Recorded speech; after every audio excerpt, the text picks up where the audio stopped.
They were about to bury him.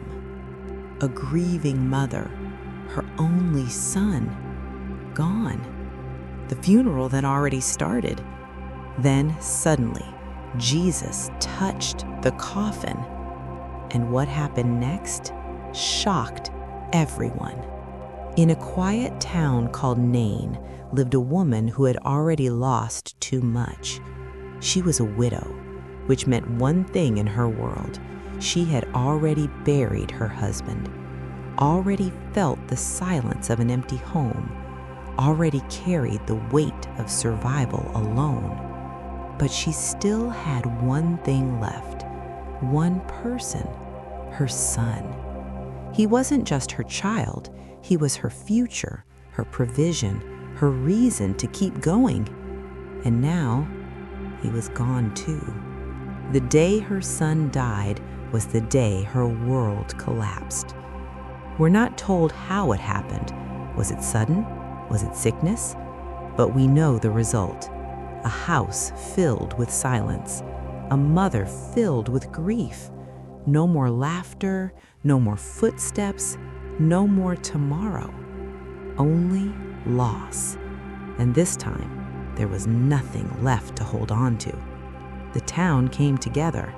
In those days, funerals were not quiet. They were loud, public, heavy with sorrow. Mourners cried out. Voices echoed through the streets. The weight of grief filled the air. And there she was, walking behind the coffin, step by step, tear by tear. This wasn't just a goodbye.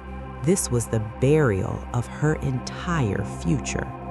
There are moments in life where everything feels over, where no prayer seems strong enough, no hope feels real enough, where you stop expecting miracles because reality has already spoken. This was that moment. No one in that crowd expected anything to change. Funerals don't reverse, or do they? At the same time, another crowd was entering the town. A different kind of crowd, not mourning, following, hopeful, curious, because Jesus was with them. Two crowds, two directions, one carrying death, one carrying life. And at the gate of the city, they met. In the middle of the noise, Jesus didn't focus on the crowd. He saw her, a broken mother, a woman who had lost everything. And the Bible says his heart went out to her. Not just awareness, compassion, deep, moving, undeniable compassion. Before she said a word, he already decided to act. Jesus stepped toward her pain, toward her loss, and he said, "Do not weep." Words that might sound impossible, insensitive if spoken by anyone else. But when Jesus speaks, he doesn't just comfort, he changes reality. Then something shocking happened.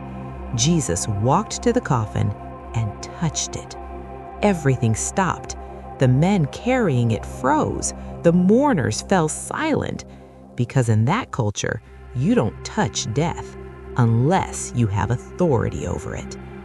Then Jesus spoke, not loudly, not dramatically, but with authority that shook the unseen world. "Young man, I say to you, arise."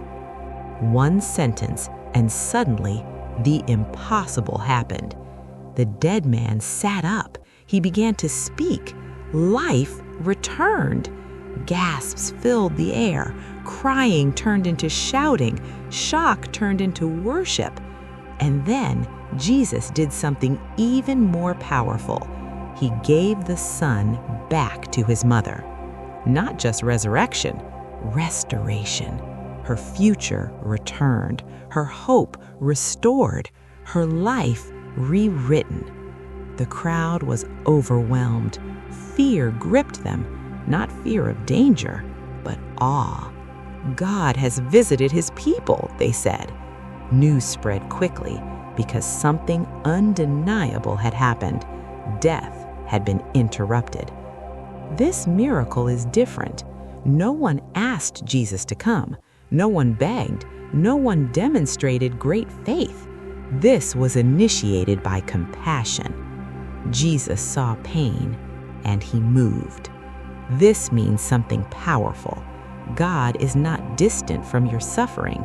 He sees, even when you don't ask, even when you feel too broken to pray. Maybe you're watching this, and something in your life feels buried. A dream you gave up on, a relationship that ended, a hope that died quietly. You've already accepted it. You've already mourned it. But this story reminds us what feels final to you is not final to God. He steps into closed chapters. He interrupts endings, and he speaks life where no one expects it. A funeral became a miracle. A mother's tears became joy because compassion didn't pass by. It stopped. And when Jesus stops, everything can change.